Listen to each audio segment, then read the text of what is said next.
আসসালামু আলাইকুম, সবাইকে স্বাগতম। প্রিয় শিক্ষার্থী বন্ধুরা, আজকে আমি আইসিটি বিষয়ে যে প্রথম অধ্যায়ের ঢাকা বোর্ড 2023 সালে এসএসসি পরীক্ষায় যে প্রশ্নটি এসেছিল, ওই প্রশ্নটির সঠিক সমাধানের জন্য তোমাদের সাথে আছি আমি মোহাম্মদ সিরাজুল ইসলাম। চলো শুরু করা যাক। প্রথমে প্রশ্নটা দেখে নিই। তো এই যে আমি এখানে উদ্দীপকটা উপস্থাপন করলাম, একটু বড় আকারে লিখেছি যাতে শিক্ষার্থীরা ভালো মতো বুঝতে পারে। তো লক্ষ্য করি, এখানে বলেছে ডাক্তার জে.সি. দেব নিয়ন্ত্রিত তাপমাত্রা চিকিৎসা পদ্ধতি ব্যবহার করে। তো এই যে নিয়ন্ত্রিত তাপমাত্রা বলতে বোঝাচ্ছে এটা ক্রায়োসার্জারি সম্পর্কে বলা আছে।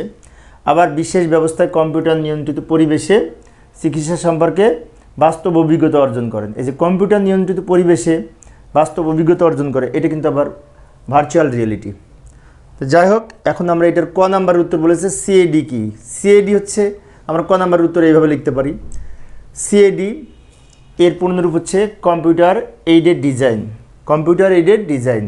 আর আমরা সংজ্ঞা লিখলে এইভাবে লিখতে পারি, রেখা বা লাইনের সাহায্যে নকশা বা ডিজাইনের কাজ করার প্রোগ্রামকেই সিএডি বলে, ক্যাড বলে। রেখা বা নকশার সাহায্যে কম্পিউটারে বিভিন্ন ডিজাইন করাকে সিএডি বলে। এবার খ নাম্বারে কি বলেছিল, উদ্দীপকে ফিরে এলাম, আচরণিক ডেটা ব্যাখ্যা করো। তো আচরণিক ডেটা বলতে বোঝাচ্ছে ক্রায়োসার্জারিতে ব্যবহৃত যে এই মানুষের আচরণগত বৈশিষ্ট্যের ভিত্তিতে মানুষকে শ্রেণীবিভাগ করা যায়, কিসের ভিত্তিতে, সেই সম্পর্কে লিখতে হবে। তো লক্ষ্য করে এইভাবে উত্তর লিখতে পারি, আচরণিক ডেটা ব্যাখ্যা করা হলো। আমি একটু দ্রুত লিখে দিলাম সময় সেভ করার জন্য। যেমন এখানে মানুষের সাধারণ বৈশিষ্ট্য পরিমাপের ভিত্তিতে কোনো ব্যক্তিকে শনাক্ত করা যায়। এক্ষেত্রে যে নিচে লিখে দিলাম আমি, কণ্ঠস্বর যাচাইকরণ, হাতে করা স্বাক্ষর যাচাইকরণ, কিবোর্ড টাইপিং, কি স্ট্রোক। এই যে এইগুলি হচ্ছে আচরণিক ডেটা। যেমন কণ্ঠস্বর যাচাইকরণের মাধ্যমে মানুষকে চেনা যায় আলাদা করে। কণ্ঠস্বর যাচাইকরণের মাধ্যমে মানুষের কণ্ঠ একজনের সাথে আরেকজনের মিলবে না। তা আমি এইগুলোর ব্যাখ্যা দিচ্ছি না, কারণ উপরের যে ব্যাখ্যা আছে এগুলি আমরা নিজেদের মতো বানাই লিখি। আমি মূলত এটি বুঝিয়ে দিচ্ছি যাতে তোমরা লিখতে পারো। অর্থাৎ প্রত্যেক মানুষের কণ্ঠের বৈশিষ্ট্য, সুরের উচ্চতা, সুরের মূর্ছনা সহ বিভিন্ন বৈশিষ্ট্য আলাদা আলাদা হয়, এর ভিত্তিতে মানুষকে চেনা যায়। আবার এই যেমন সিগনেচার ভেরিফিকেশন বলতে হাতের লেখা যাচাইকরণ, অর্থাৎ হাতের যে সিগনেচার, মানুষের এক একজনের সিগনেচার এক এক রকম হবে, হাতের সিগনেচার বিশ্লেষণের মাধ্যমে মানুষকে আলাদাভাবে চেনা যায়। আরও লিখতে পারি আচরণিক ডেটার মধ্যে টাইপিং কি স্ট্রোক, অর্থাৎ মানুষের টাইপ করার পদ্ধতি এক একজনের এক এক রকম, যাকে বলা হয় টাইপিং কি স্ট্রোক। তো এইভাবে খ নাম্বারের উত্তর। তোমাদের চিত্র অঙ্কন করার দরকার নেই, জাস্ট একটু তোমরা এখন পারবে হয়তো লিখতে, আমি একটু বুঝিয়ে দিলাম। আবার উদ্দীপকে ফিরে এলাম। তো উদ্দীপকের গ এবং ঘ এই দুটো প্রশ্ন আমি বুঝিয়ে দিচ্ছি যাতে তোমরা লিখতে পারো।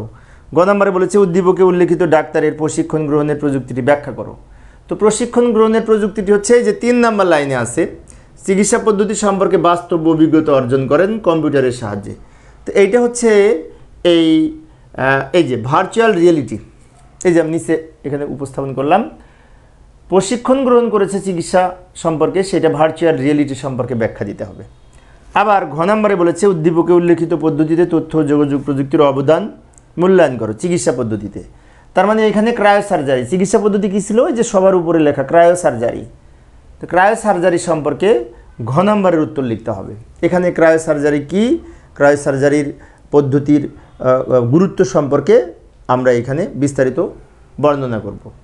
আর গ নম্বরে এই ভার্চুয়াল রিয়েলিটির ব্যাখ্যা দিব। তো ভার্চুয়াল রিয়েলিটি হচ্ছে কাল্পনিক কোনো পরিবেশকে বাস্তবের ন্যায় অনুভব করা যায়। আচ্ছা, আমি একটু লিখে দেখাচ্ছি, বাকিটা তোমরা লিখবে, সমস্যা নেই। এই যে এইভাবে লিখতে পারি, ভার্চুয়াল রিয়েলিটি বলতে কি বুঝি, এই যে প্রকৃত অর্থে বাস্তব নয় কিন্তু বাস্তবের চেতনা অনুভবকারী বিজ্ঞান নির্ভর প্রযুক্তিকে ভার্চুয়াল রিয়েলিটি বলে।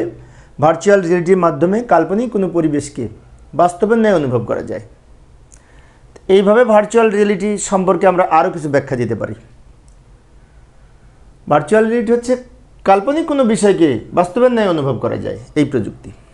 তো আমি একটু দ্রুত দেখাচ্ছি সময় সেভ করার জন্য, তা না হলে থিওরি আমি যতই লিখে দিই না কেন তোমরা নিজেদের মতো বানাই লিখবে, সেজন্য আমি একটু দ্রুত বুঝিয়ে দিচ্ছি। লক্ষ্য করি, ভার্চুয়াল রিয়েলিটিতে আমাদের এই কম্পিউটারের মাধ্যমে শক্তিশালী গ্রাফিক্স তৈরি করা হয়, সিমুলেশন তৈরি করা হয়, যার মাধ্যমে ভার্চুয়াল রিয়েলিটি বাস্তবায়ন হয়। তো এই ক্ষেত্রে এই যে কিছু ভার্চুয়াল রিয়েলিটিতে উপাদান ব্যবহৃত হয়, যেমন মাথায় হেড মাউন্টেড ডিসপ্লে, হাতে ডেটা গ্লোভস, শরীরে একটি পূর্ণাঙ্গ বডি স্যুট, চোখে বিশেষ ধরনের চশমা, যে চশমার সাথে এই হেডফোন যুক্ত থাকে। তো এগুলো আমরা ভার্চুয়াল রিয়েলিটি সম্পর্কে লিখতে পারি। আরও লিখতে পারি ভার্চুয়াল রিয়েলিটি সম্পর্কে, যেহেতু ব্যাখ্যা দিতে বলেছে, ভার্চুয়াল রিয়েলিটি ব্যবহার কোথায় কোথায় হয়, চিকিৎসা ক্ষেত্রে ব্যবহার করা হয়, খেলাধুলার ক্ষেত্রে ব্যবহার করা হয়, গবেষণায় ব্যবহার করা হয়, মহাকাশ গবেষণায়, কম্পিউটার হার্ডওয়্যার সফটওয়্যার তৈরিতে ব্যবহার করা হয়, কর্মচারীদের প্রশিক্ষণে ব্যবহার করা হয়। এবং আরও আমরা লিখতে পারি এই যে বর্তমানে এই যে আমি বিস্তারিত লিখে দিলাম এখানে, স্বাস্থ্যসেবার ক্ষেত্রে ব্যবহার করা হয়, সিমুলেশন সংক্রান্ত জটিল সার্জারি অপারেশনের ক্ষেত্রে ব্যবহার করা হয়, নতুন কোনো চিকিৎসা পদ্ধতি সম্পর্কে অভিজ্ঞতা অর্জনে ব্যবহার করা হয়, আবার ভার্চুয়াল প্রশিক্ষণের ক্ষেত্রে এই ভার্চুয়াল রিয়েলিটি ব্যবহার করা হয়ে থাকে। তো এইভাবে লিখতে পারি। তো ঘ নাম্বারের উত্তর তোমরা হয়তো পারবে। ঘ নাম্বারের উত্তরটা হচ্ছে ক্রায়োসার্জারি সম্পর্কে বিস্তারিত ব্যাখ্যা সহ ক্রায়োসার্জারির গুরুত্ব লিখতে হবে। এটা তোমরা পারবে, হয়তো বইতে একবার পড়লেই তোমরা পারবে। তো এইভাবে আচ্ছা আমি একটু দেখিয়ে দিচ্ছি। আমি ভাবছিলাম ঘ নাম্বার তোমরা পারবে, কিন্তু আমি একটু দেখিয়ে দিচ্ছি। এই যে ঘ নাম্বারে বলেছিল চিকিৎসা পদ্ধতিটি ব্যাখ্যা করো, মানে এই ক্রায়োসার্জারির ব্যাখ্যা দিতে হবে। ক্রায়োসার্জারির ব্যাখ্যা আমরা এইভাবে দিতে পারি। ক্রায়োসার্জারি বলতে কি বুঝি? নিম্ন তাপমাত্রা চিকিৎসা পদ্ধতিটি হলো ক্রায়োসার্জারি পদ্ধতি। এবং ক্রায়োসার্জারি পদ্ধতি হচ্ছে, ক্রায়োসার্জারি হলো এমন একটি চিকিৎসা পদ্ধতি যার মাধ্যমে শরীরের অত্যধিক ঠান্ডা তাপমাত্রা প্রয়োগ করার মাধ্যমে রোগাক্রান্ত বা অস্বাভাবিক টিস্যুগুলো ধ্বংস করা হয়। ক্রায়োসার্জারিকে ক্রায়োথেরাপিও বলা হয়। এছাড়া আরও লিখতে পারি ক্রায়োসার্জারি সম্পর্কে। ক্রায়োসার্জারির ব্যবহার কোথায় কোথায় হয়? ছোটোখাটো চর্মরোগে ব্যবহার করা হয়, লিভার ক্যান্সারে ব্যবহার করা হয়, প্রোস্টেট ক্যান্সারে ব্যবহার করা হয়, লাং ক্যান্সারে ব্যবহার করা হয়, ওরাল ক্যান্সার, সার্জিক্যাল ব্যাধিসমূহ চিকিৎসার ক্ষেত্রে, টিউমারের ক্ষেত্রে ক্রায়োসার্জারি পদ্ধতি ব্যবহার করা হয়। এই সমস্ত চিকিৎসায় যেহেতু ক্রায়োসার্জারি ব্যবহার করা হয়, সেজন্য ক্রায়োসার্জারির অবদান ব্যাপক। তো এইগুলি লেখার পরে আমরা ক্রায়োসার্জারি সম্পর্কে আরও কিছু গুরুত্ব লিখব। ক্রায়োসার্জারির যে গুরুত্বের মধ্যে রয়েছে, এটা পার্শ্ব প্রতিক্রিয়া নেই, আবার এটিতে কম খরচ কম হয়, অপারেশন করার প্রয়োজন হয় না। এইভাবে আমরা আরও কিছু বানিয়ে লিখতে পারবো ইনশাল্লাহ। তো এই ক্রায়োসার্জারির কৌশল সম্পর্কে যদি আমরা আরেকটু লিখতে পারি, যে ক্রায়োসার্জারি কীভাবে কাজ করে। ক্রায়োসার্জারি পদ্ধতিতে টিউমার টিস্যু তাপমাত্রা যখন আমরা এই যে ক্রায়োপ্রোব মেশিনের মাধ্যমে যখন আমরা ক্রায়োজেনিক এজেন্ট প্রবেশ করাই, তখন 12 সেকেন্ডের মধ্যে -41 থেকে -196 ডিগ্রি তাপমাত্রায় নামিয়ে আনা হয়। ফলে কি হয়,